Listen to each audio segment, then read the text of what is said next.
It's the Sean McTalk Show with your host, Sean McLaughlin.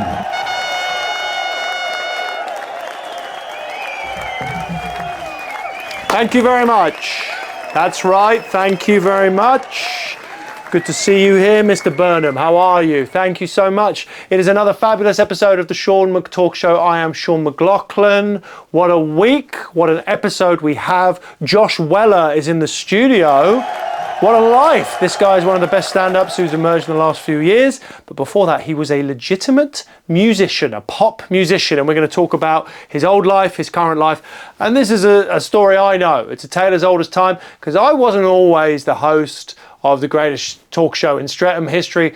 I've never told this to people before, but you are genuinely dealing with a talk show host who was a major employee of not one, but two failed fancy dress costume shops. That's right, both of them.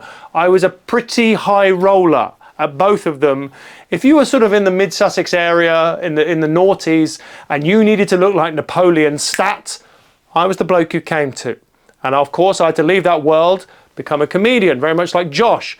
Josh left music, became a comedian. I left the world of fancy dress, become, well, a comedian. And how did I lose that job? Well, I'll tell you, both times I turned up to the shop one day, it was boarded shut, and that's how I realized my life was over. I don't know if that's going to be the same with Josh and the record companies. We're going to find out. In the meantime, let's go talk to Elliot, who's always alongside me. Hey, well, you shouldn't really have a baby in here, but fair enough. And let's have another great show. Thank you so much, everybody.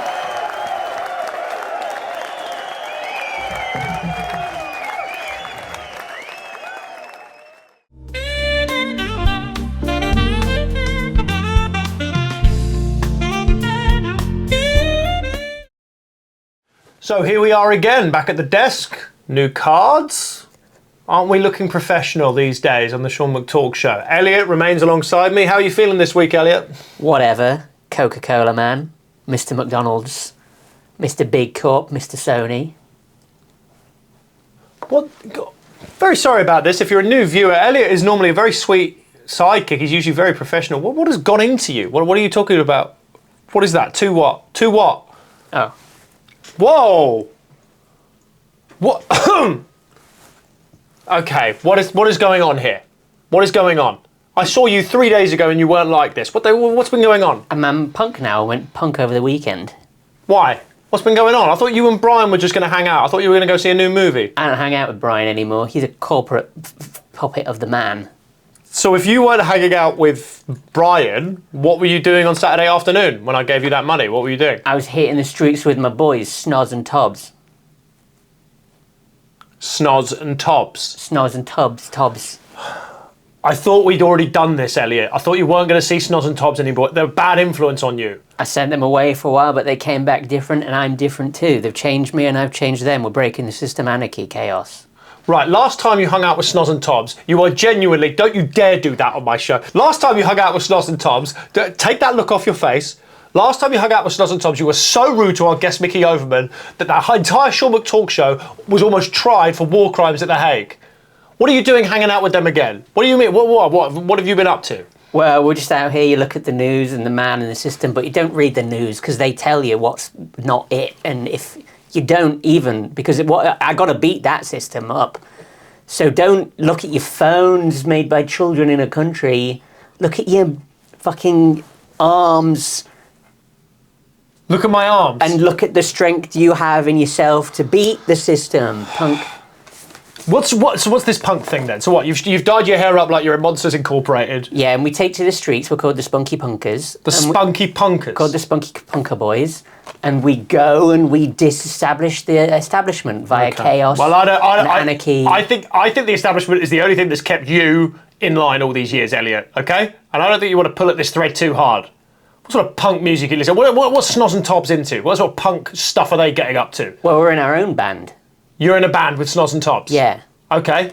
And what's the band? The Spunky Punkers are in a band, and we're called Trite Boys. Because you know our guest this week, Josh Weller, was also in a punk band. He was in the Kennets for a while. Sure. Yeah? I can play it right now. You can play it right now, can you? Yeah. What do you play in the band?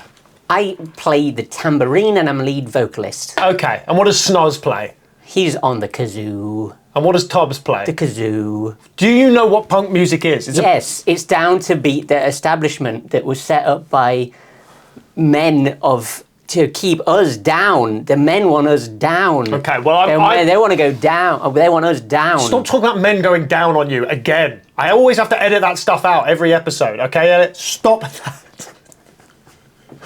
What's the most punk thing you've been doing then? What's the most punk thing you've done recently? Well, outside of our gigs, we're going to the bridge, we're kicking the bricks and mortar put there to keep us restricted. It's the fence built by man, whereas we want to come together. You want to what together? We want to come together. You and Snoz and Tobbs? Yes. Is that what this is all about? With the spunky punkers. No. Orgies. Why are you kicking bricks and mortar?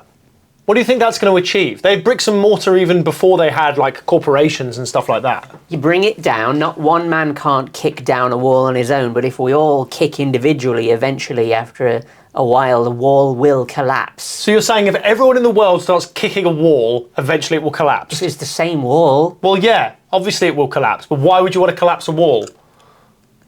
You just got to, haven't you? You got to bring down the wall set there by the man. What's on the other side of the wall? We don't know. Well, there's a wall just there. There's a wall that literally blocks my living room to my kitchen. You want to kick that wall down? Kick that bitch. You want to kick that? You think that wall's a bitch, do you? Watch me. I'll do it. Josh Weller, after this.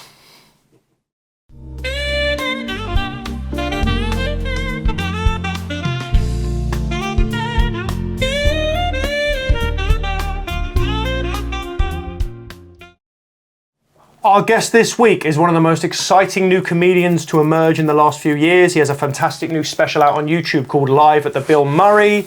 He moved into comedy after a long spell in the music industry. He has also written a comic book. I have absolutely no questions about that last one, so forget I said it. I'm delighted he's here. It's Josh Weller, everybody. Hi. Josh Weller. How are you, man? Good, thanks for having me. No, thank you for being here. I watched your special yesterday. Uh-huh. It's so good. Thanks, mate. That's You're kind. so funny. So you didn't read all the comments? No, I didn't. Okay. Should I retract what I said? No, I'm kidding. Okay, fair enough. I checked. I didn't check, and then I checked. And some of the comments really nice, and Yeah. some of them not as nice. Oh, well, to be honest, we're used to that. Yeah, At oh, the yeah. Sean McTalk show, we're used to that. Exactly. You know, because we are a firebrand show. We're a lightning rod for a lot of conversation, and so we get lovely comments like, "This is the best thing I've ever seen." Yeah. But then we get a lot of comments like, "I don't know what Kanye West is on about. This show isn't that good." Yeah. Stuff like that. But what I think is most interesting about your act, Josh, and this is I say this with the most sincerity. Sit back. No, actually, I think you were fine there. You do musical comedy. Yeah. That isn't annoying. Yeah, That is like a miracle. It's something that I walk. I don't want to be rude to musical comedy. I don't love it, and I didn't do it. I was very sort of, when I went into comedy, I was like, I'm not going to talk about music. I'll never have an instrument on stage, which I never have up till the special. And I was like, I've got to earn my stripes just with a microphone. You can't rely on the instrument to get the laugh. You have to do it the punk rock way, which is just nothing else. Do you think that's punk rock, using a microphone? I think it's punk rock because there's nothing else. I think a lot of people use an instrument and the instrument gets the laugh. And if the joke is okay, the instrument will get a bigger laugh. And I didn't want to do that. Because Elliot's going through a bit of a punk phase. Hi. And Are you dressed like this because of me? Yeah. he's been Is dressed. that okay? Yeah, no, it's nice. He's been like this for a while, to be honest. I think having you has helped crystallise it, but he's going through a bit of a phase. But that's not a permanent hair colour. Or is it? I've been told the green will stick for a while, but the pink I can wash out. So it's sprayed on. He's been hanging with a bad crowd. He's been reading some books that I don't think he should be reading. He's been talking about how the corporate machine is grinding us into dust. I don't really agree with that. But the one thing is, he thinks I'm a lame-o now. He's like, "Oh, shut up, Sean, you don't know what's good." And so hearing Josh say that what I do day to day, which is talking to a microphone, is punk rock. I mean, how do you feel about that, Elliot? That must be. Well, Josh is my hero, and you're my enemy. I'm going to bring you down because you're the man. And we're moving on from all this. I want to talk about something because I read a lot of interviews with you, Okay. A lot of interviews with you, Josh. And I want to talk about an element of your life, which I don't think I read much about, which is your upbringing. Okay. Because great. you are an army brat, a military brat. Your dad was in the Royal Air Force. Yeah, I'm the first of 4 generations that didn't serve. And I don't know much about the Royal Air Force. I don't know much about the armed forces in general, to be honest, outside of them shooting at me. But I assume your dad's in the Air Force. You said you're the third, there were 3 generations before you. His dad, and then dad's dad. So there must have been a lot of pressure for you to be very good at topless volleyball. Yeah. I think that there's a big difference between being a fighter pilot in the late 80s on the American coast in a film. And which film was this you're referring to? and being on RAF Lakenheath in the east of England.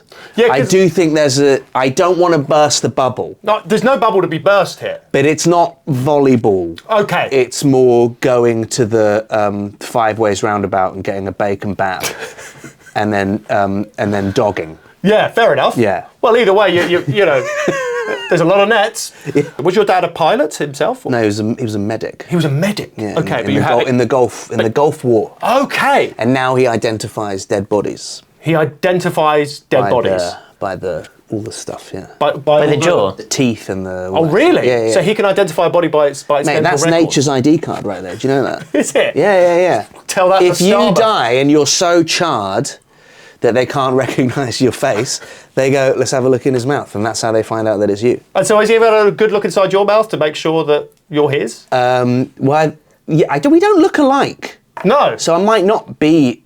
It's come up a few times. I don't know if I am. I think I'm his. I probably am his. It's genuinely come up a few times that your father needs to go into your mouth to make sure that. No. It's genuinely come up a few times that we look nothing alike. Oh, sure. Nothing alike. I don't look much like my parents either, so that's okay. Yeah, but you could. That's how you find out. Is that how I find out?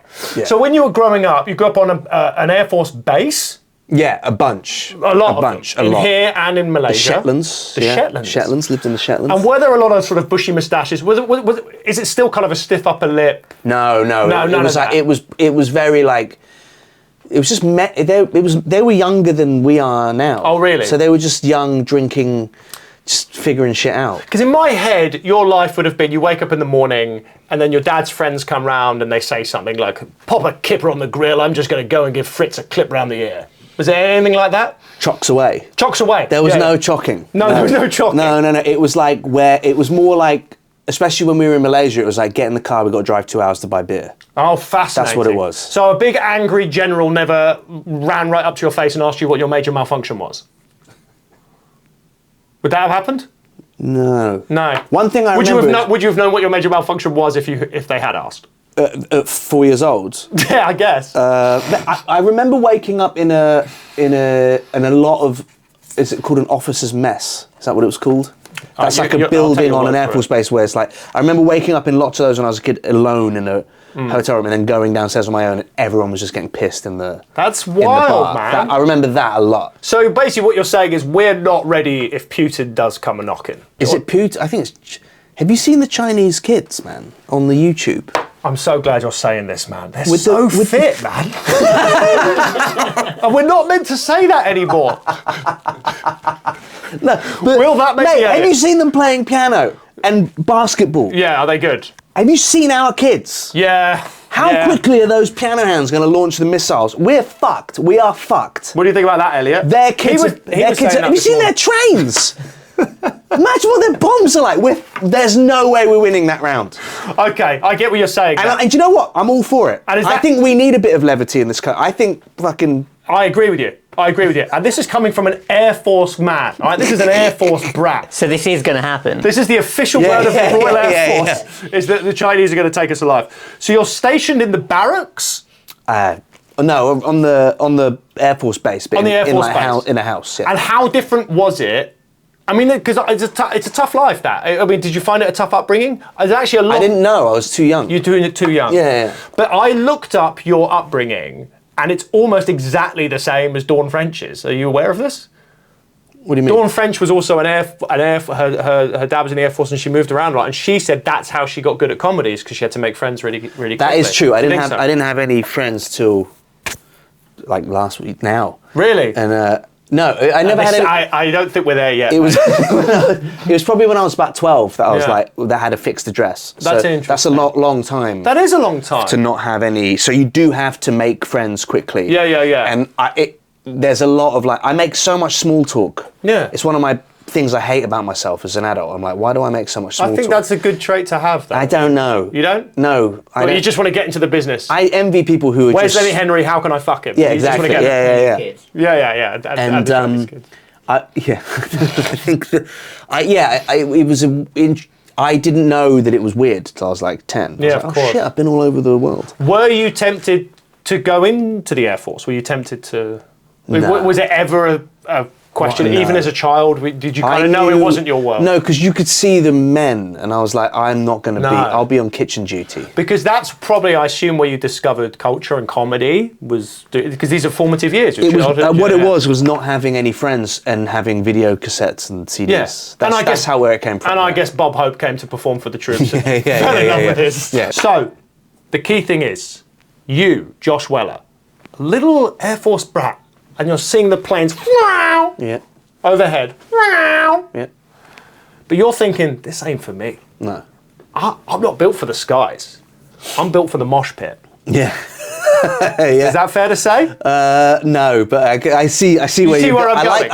I like the journey. What I'm trying to say is, can you tell me more about these Chinese kids? Yeah. You moved back to the UK. I'm just saying they can do 2 basketballs at once. I know. While playing piano. Yeah, and they'll do it with music to a dance. Have you seen the boy who loses the ball? They're a disciplined people. Go on, look up on TikTok. Go Chinese basketball loses ball, and he's doing it. Belay that order, my audience. And then the ball bounces away, and then someone rolls it back, and he doesn't miss a beat. All I'm saying is our kids can't compete with that on a military level. He doesn't miss a beat. But if you want to talk about someone who knew about beats, we're talking Josh Weller, late teens, early 20s. Mid-teens. Early teens. Early teens is you're getting into music. Early teens is when I started playing guitar. You know loads about music. We first bonded over the Cars. Franchise, our favourite films, and also the band, the Cars, new wave, and also the motor vehicles. Cars. We were in a car as we talked about it, and also the Irish pop female trio with the brother, the Cause. And the phrase "core blimey." Yeah, and the table wafer biscuits. Cars. And these Chinese kids. Yeah. We love the Cars, the new wave band, the Cars. We do. I've got to ask you this. Yeah. Are they ever going to get back together? No. Yeah, no. I know, man. It's just death will do that to a band. Yeah, I think the 2 frontmen dying really sealed the deal. Here's what I wonder, and this is not written here, but I feel like Fleetwood Mac's had a renaissance. Loads of the big 70s, 80s bands have had huge renaissances, and the Cars haven't had their moment of becoming cool again. And I still think those first 2 albums are the best rock albums. I don't think it's too. I think everything up to Heartbeat City is good. I think Heartbeat City is the birth of electro. Yeah. Like if you listen to what's that Strokes album? Shake, Come Down Machine. Come Down Machine. Yeah. That is them going. Let's just make a Cars album. Josh, you're a great guest. Can I say that? You're a great fucking guest. Yeah, thanks. I've got some questions about music I want to ask because I've got some songs I love. Okay. And I love these songs. Right. But I want to hear more songs like them. Okay. I don't know how to frame them. I don't even know what to search in Spotify. Okay. So can you tell me like what genres these songs are? All right. If I know. Yeah, I'm sure you'll know, man. Okay. So this is probably my favourite song. Okay. And so if you could recommend more bands that are like this, okay, that'd be great. Shake that thing, miss. Can I shake Sean Paul. Sean McLaughlin. Okay. What do we think of this? I mean, it's undeniably. Sean Paul is undeniable. I mean, It's great stuff. He's isn't it? undeniable twice. He's undeniable He's, eyeball. that one. Yeah. And the Dr. Dre one. Yeah. So I should. Blue Cantrell. Okay, so I should look up Blue Cantrell and definitely want to hear more stuff like that. Yeah. Okay. Now this is a song I listen to when I'm exercising. Okay. And so it really gets me going. Mm-hmm.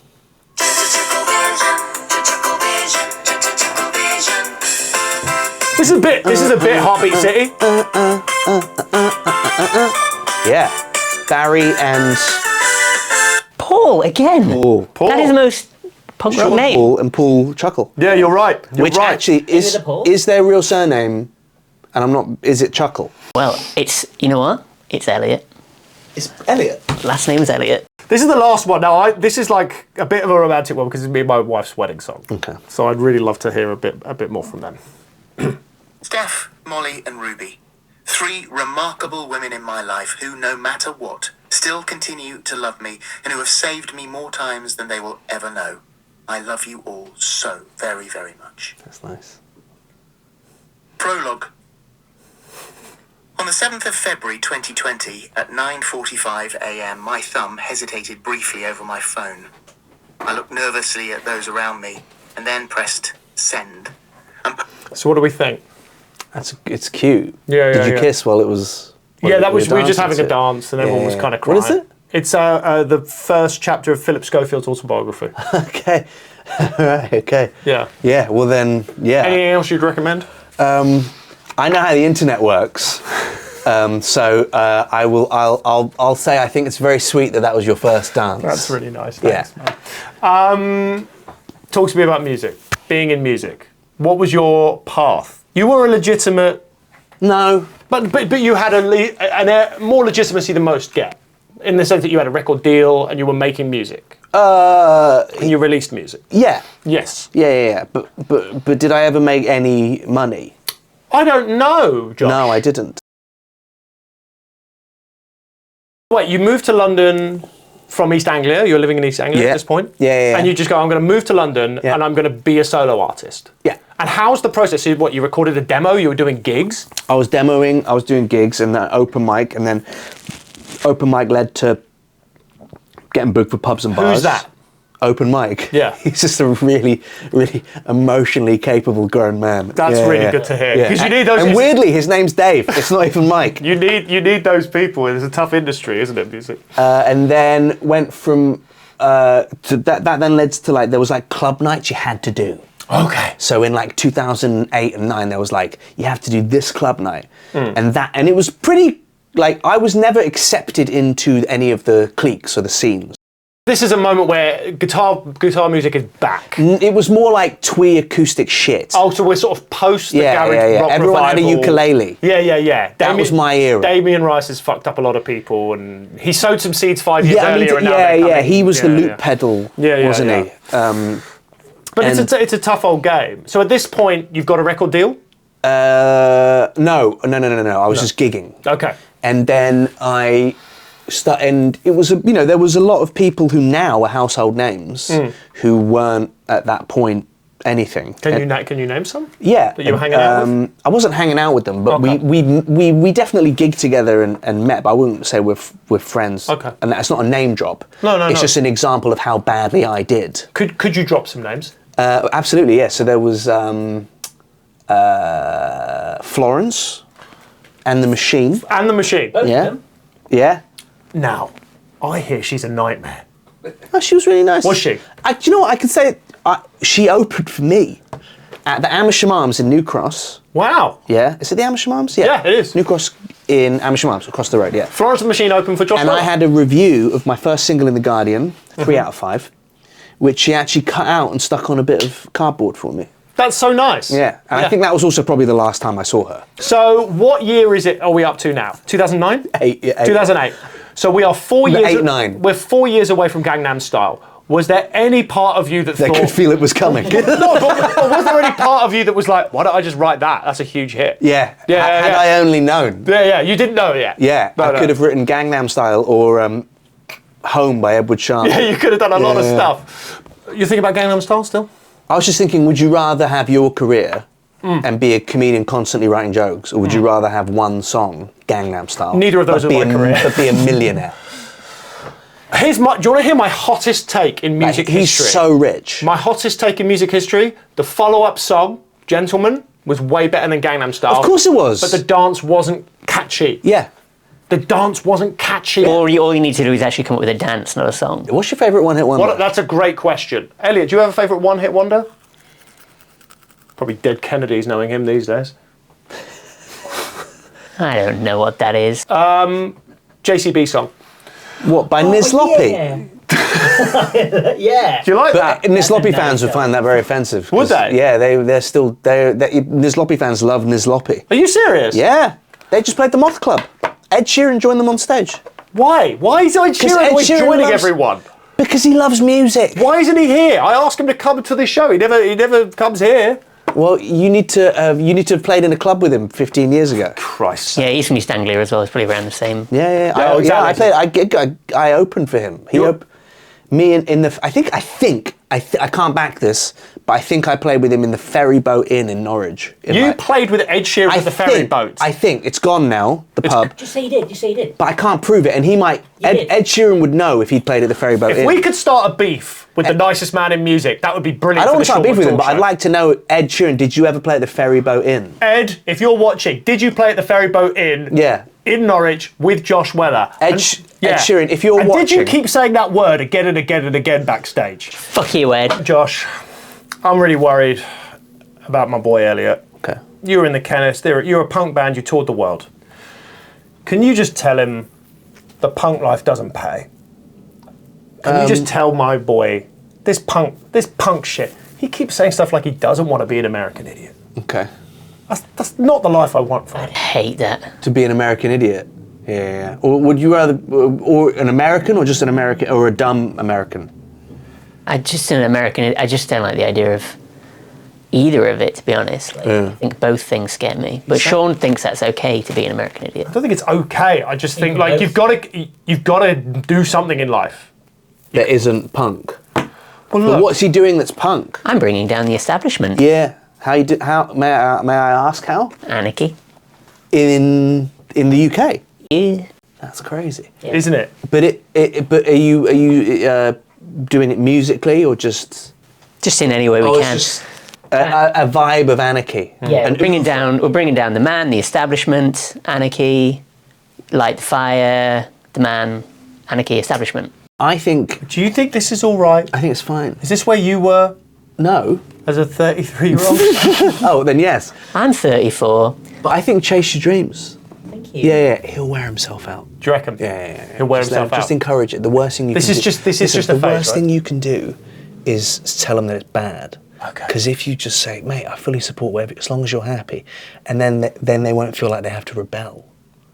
So if you keep being like, oh, this is great, keep being a punk, then the wanting to do it will dissipate. It's basic parenting. Okay, I'm gonna do this. Yeah.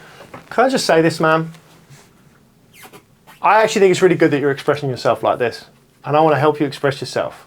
And all the things you're doing, like how you were crying in the next room, Because of the system. and then what was it like? Because you wet yourself last night. I just think this is great stuff. The man made me wet myself. Yeah, I think this is great. And you know what? If you ever need money, if you ever need like more pocket money for like